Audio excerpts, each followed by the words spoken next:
First with breaking news. First with new information. Plus, your first alert forecast. 19 News starts now. It's a slow process, but eventually, we're hopeful that we'll get the answers to the family and the victim of Christian Olson's family. It's been nearly 2 years since a teenager mysteriously died. His family still doesn't have any answers about what exactly happened to him.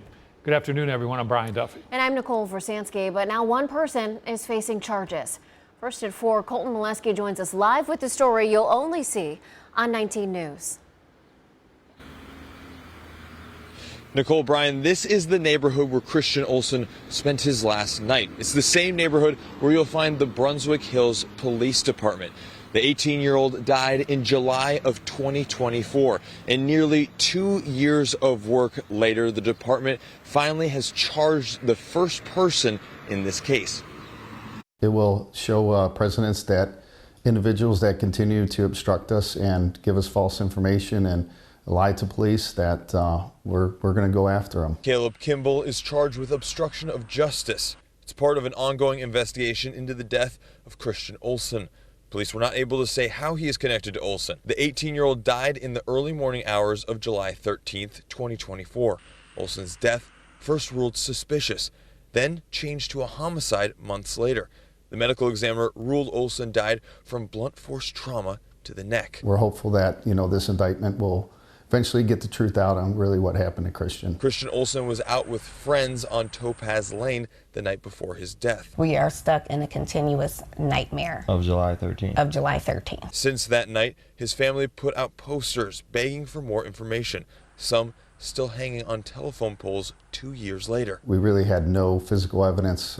We had no crime scene. Unfortunately, there was no video surveillance or any ring cameras within that area during that time frame. They've been out conducting hundreds of interviews from people. Brunswick Hills Police Chief Tim Sopkovich adamant since the beginning of the case that someone knows what happened to Olson before friends took him home. His family begging for answers every day since. Getting to the truth, a long road the investigation is still on. This individual that has blatantly obstructed us, we know that we'll be successful in this trial, and hopefully it will help us at the final end in getting some more indictments on this investigation. Now, the chief tells me that both the department and prosecution are anxious to get this to a trial.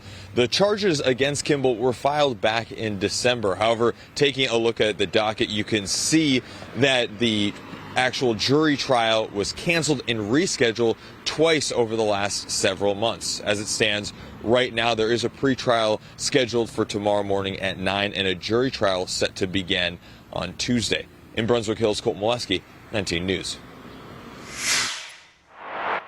One person had to be taken to the hospital after a house fire in Cuyahoga Falls. You can see how bad the damage is. Several fire departments called in to battle the flames. This is on Barnes Avenue near Julian Street. Again, one person was taken to the hospital. We don't have an update. We don't know that person's name or how badly they were hurt. Now your 19 First Alert forecast. Certified most accurate since 2004. All right, live look from New Philadelphia. You can see if you look really closely, some raindrops here on the camera. Some rain's been falling here over the last at least an hour or so. And you can also tell we've got a little bit more wind out there as well. That is all a sign that the weather pattern has changed significantly from yesterday. Yesterday we were in near record heat. We had a lot of humidity across the area, and we still have a little bit of that humidity in the air. That's one thing that's helping to kind of fuel a few of these very spotty showers for us as we transition into this evening. But keep in mind, the more we get into the later part of tonight and especially into the early hours of tomorrow, the more we're going to start to erase these rain chances. So not a bad idea to keep the rain gear with you. It's not a guarantee you will need it at all times through the rest of this evening, but temperatures will be on the cooler side. So definitely make sure you have something that'll keep you a little bit warmer, especially with that stronger northeast wind in place. We'll talk about when this pattern turns around coming up here in just a few minutes. All right, so we continue our look at the city summer plan. City of Cleveland, some focused on safety, some are focused on city services. 19 Data journalist Andros is back with the second half of this plan. We heard a little bit about this at 3 o'clock. Yeah, at 3 o'clock we talked about, let's be very clear that the police department has their own plan. This is really all of the other cities' administrations, the different departments, some of the things they're working on. We talked about the jobs program. More than 2,400 kids have already gotten jobs in the past through $1 million spent in that program. The idea, if they have jobs, maybe that keeps them busy, maybe it keeps them out of trouble. Next up, let's talk about the Department of Aging, what they're going to be doing. They're going to hold their senior walks. They're going to walk through the neighborhoods, get in touch with the older population, and make sure that they understand the city services and what it takes and how they can make use of those services. Next up, the Department of Building and Housing. This is going to be a big one. It's finally nice. They can get out there and they can get a lot of work done. The problems with littering, illegal dumping, overgrown lots, neglected properties, and then looking at the demolition of some of the most unsafe and neglected structures. This all comes from Mayor Justin Bibb's office. Next and last, Department of Parks and Rec. This is a big one.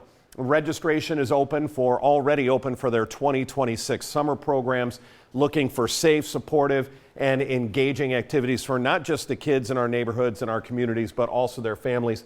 Then they're also going to do this, the 311 program. This is Mayor Justin Bibb's initiative where if there's anything wrong in your neighborhood, it's a pothole, it's somebody dumping, it's a house that has been vacant and needs attention, you can call 311. So they're going to do another one of these neighborhood walks and explain to people, hey, if you ever see a problem and you don't get online and you don't feel like you can call and get a hold of anybody, you call 311 and you can let them know what's wrong in your neighborhood, all in a chance to have a safer, better summer in the city of Cleveland this year. The police arrested a 38-year-old woman following a chase with Lakewood police that ended in Cleveland this morning. An officer tried to pull over a car without its headlights on, leaving the Walgreens on Detroit. Police said the car ran a red light, sped off. Eventually, police say the woman got out of the car and took off. With the help of Cleveland police, including a canine, it looked like there was a drone up there searching for this person. That driver was found hiding in that area. Now, 19 News has your countdown to the Cavs, sponsored by Cleveland Furniture. Oh, jeez. Well, the Cavs, no time to dwell on last night's fourth quarter collapse, right? They are right back at it at Madison Square Garden. They're there today getting set for game 2. They'll play it tomorrow night. Madison Square Garden is where we find our Leah Doherty. And Leah, how is it possible even that the Cavs can move on from a loss like that? Brian, if there's anything we know about this Cavs team, it's that they have had some really difficult losses, especially in the playoffs. Both Donovan Mitchell and Kenny Atkinson referenced that Game 6 shot from R.J. Barrett, where it went up, somehow bounced, went in. It's really easy to let a loss like last night be deflating, especially when you had complete control of this game. The Cavs led by 22 points with just under 8 to go. Kenny Atkinson, though, had a great line today after their walkthrough. He said, in the playoffs, you live between misery and awesomeness. It's the high highs, the low lows. It's easy to point to the defensive breakdown last night, blowing a 22-point lead, getting outscored 44-11 down the stretch. But that wasn't the biggest thing that stood out to Atkinson when he watched the tape. I'd say looking back on it, the fourth quarter, what I'm probably more disappointed about it was our offense. Shot quality wasn't great. We weren't getting to the rim. I think we took 9 threes. Thought we could have gotten to the rim more and put more pressure on them at the rim. Fourth quarter, they were in the first percentile shot quality. See, we have data you guys don't have. First percentile. So our process was right. They made some tough shots. But again, I thought our offense kind of hurt our defense a little bit. Knicks head coach Mike Brown said after the game last night it was clear they were targeting James Harden, but Kenny Atkinson today pushed back on some criticism against his defense, calling him a great isolation defender. And Ashley Holder will have more on that coming up a little later at 5 o'clock. For now, live at Madison Square Garden, Leah Doherty, 19 News. Okay. Listen, the Cavs did not go get James Harden because he's a great defender. I mean, nobody's going to buy that in a million years. They got him because he's a very good offensive player when he's playing well. And he's helped the Cavs to get where they are. Let's keep that in mind, too. The Cavs may not be in Eastern Conference Finals without James Harden, but he is not a great defender or some kind of lockdown defender. I'm just speechless, stunned. I feel like today, all day, I've been, did that really happen? Yeah, it's hard. Did we really watch that? Oh. Yeah, look, they've been resilient. She brought up the Toronto game, and then they got waxed at home in Game 6 against Detroit, came back and won Game 7. So, who knows? Who knows? True, right? Truly. Right? Who knows? But this last night, that's just something else. Who knows? All right, now let's talk hockey. The Monsters are in Toronto, taking on the Marlies for Game 3 of the North Division Finals. Right now, the best 5 series is tied, a game apiece. You can watch the game for free on Cleveland's 43 puck drop tonight at 7. So we will be streaming our newscasts and First Alert Focus that usually is on 43 on 19 News Plus. We'll also broadcast Game 4, which is Friday night in Toronto, also at 7. Another bill going up, this time your sewer bill. A Northeast Ohio Regional Sewer District wants to raise rates starting in 2027. Keith Grant explains how much we could expect to pay. Another bill, more money. The Northeast Ohio Regional Sewer District will vote this summer to raise your rates. It's time we need to set our rates for 2027 through 2031. The district adjusts rates every 5 years, managing storm drains and sewage in Cleveland and surrounding communities. Roughly 1 million people could end up paying more. John Elting explains how the district lands on a number.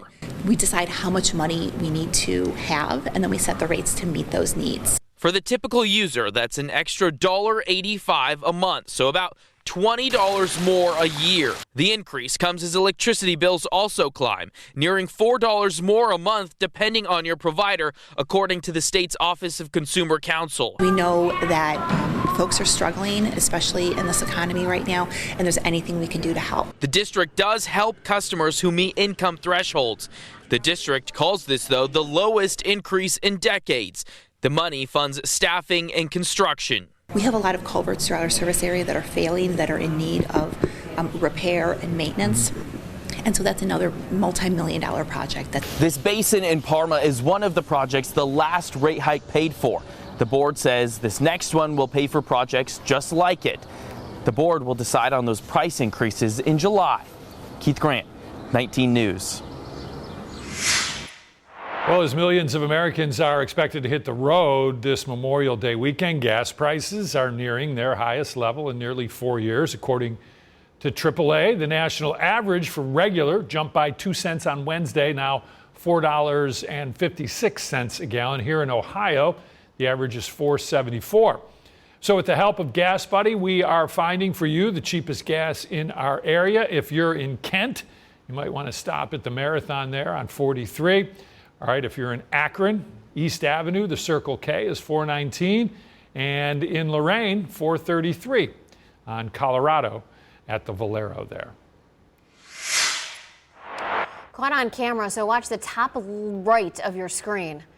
A fire truck in a wreck while responding to a fire in LA. That truck flips over. Despite how bad that looked, 2 firefighters actually suffered only minor injuries. They were both taken to the hospital for evaluation.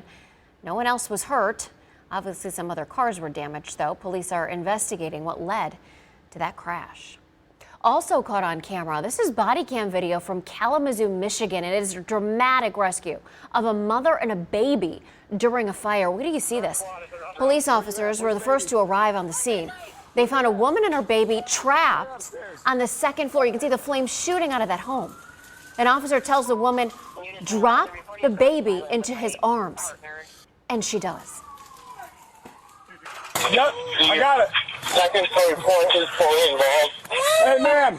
Yep, I got it. You can see the baby's little legs there as the officer catches it, and then he helps the woman down, as you see here from a ladder. The mom and the baby, they went to the hospital as a precaution.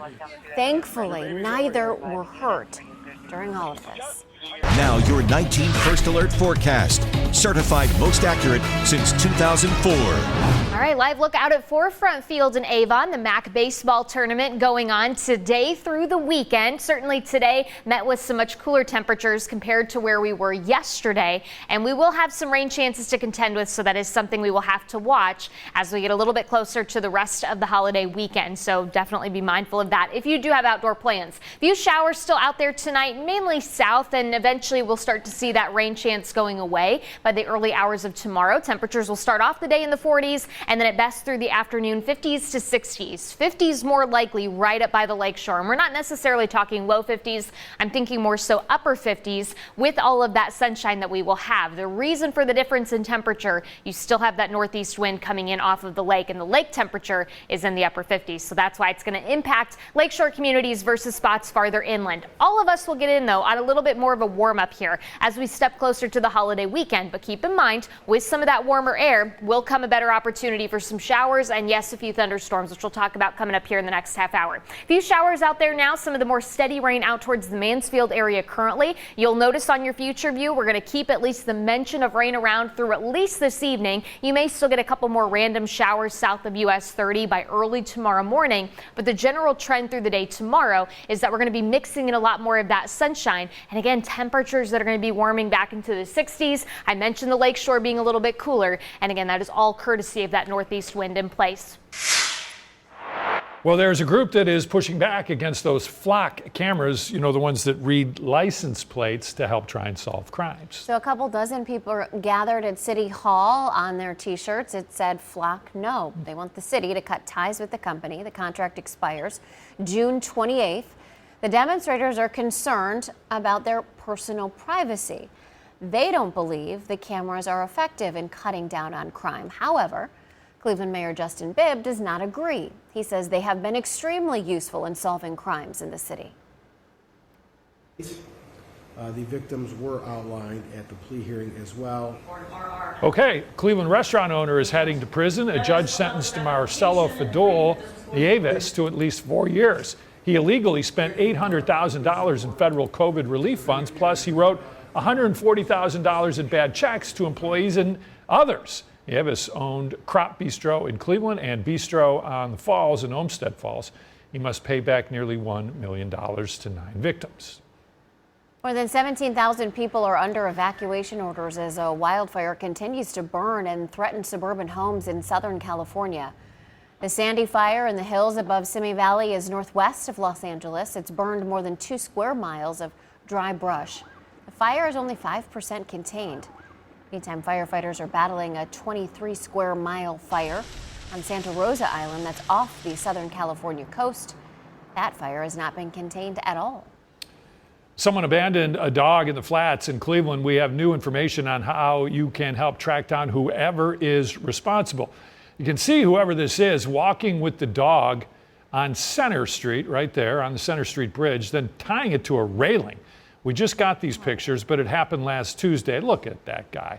If you know anything that could help, call Cleveland Animal Control. Wow, hear those explosions? Yeah, breaking at this hour, new video into the newsroom. You can hear the explosions from a burning car. This caught fire in New York City, right near the famous Charging Bull statue on Wall Street. Police and firefighters had to hustle to the scene to get the fire out, move people away. No one was hurt. As far as how this started, that remains under investigation. Also breaking, federal prosecutors announced charges against former Cuban President Raul Castro.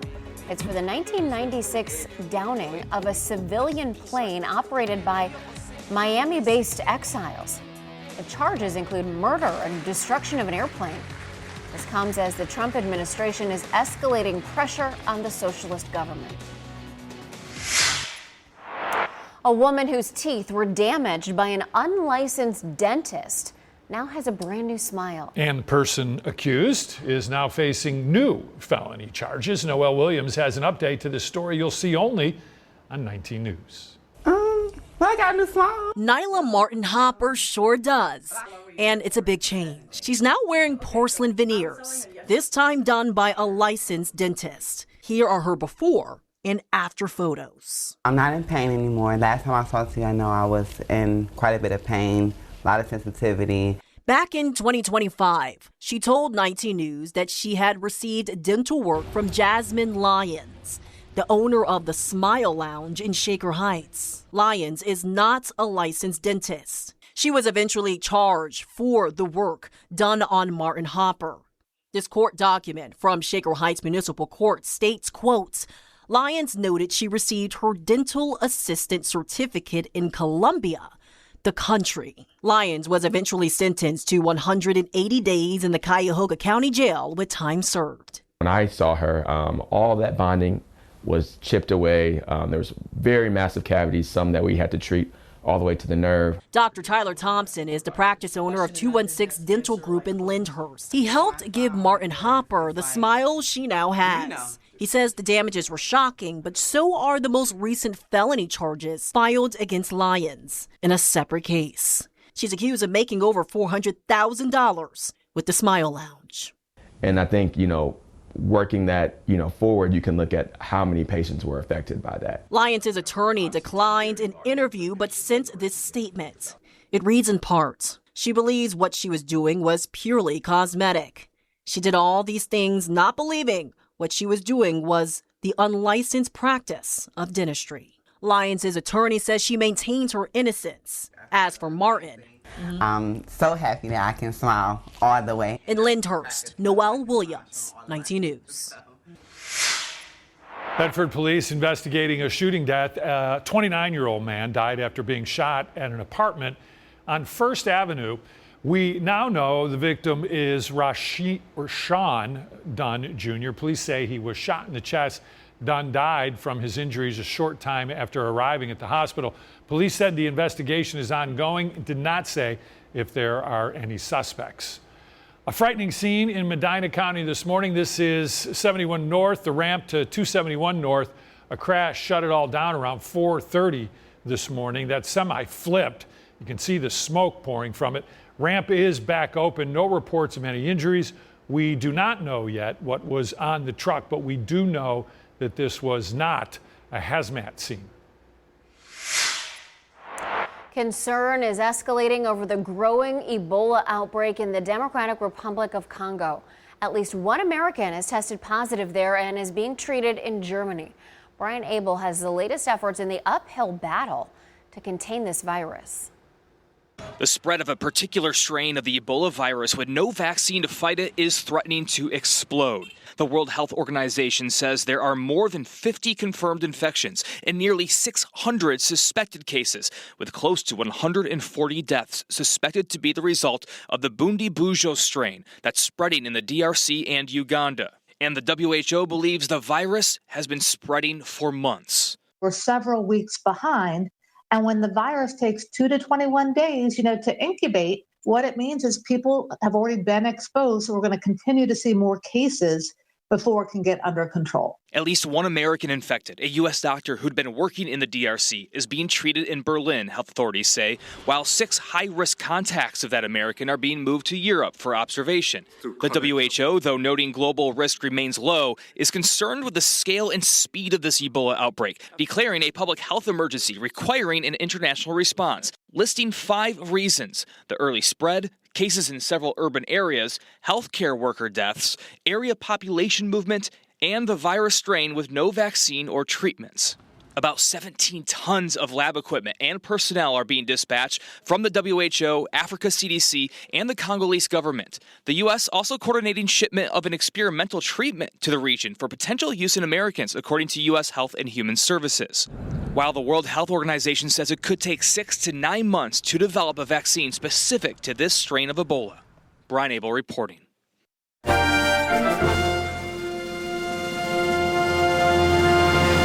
Freedom trucks are rolling across the U.S. in the build-up to America's 250th anniversary. The 18-wheelers are filled with interactive high-tech exhibits charting the nation's history from the American Revolution to the founding of our country. Our mission is to bring Americans together, all Americans, and to get them to also participate and honor our history, our values, and what we stand for as a nation. 6 Freedom trucks are on the move with stops so far in D.C., Atlanta, and Miami, with more cities to come in the weeks leading up to July 4th.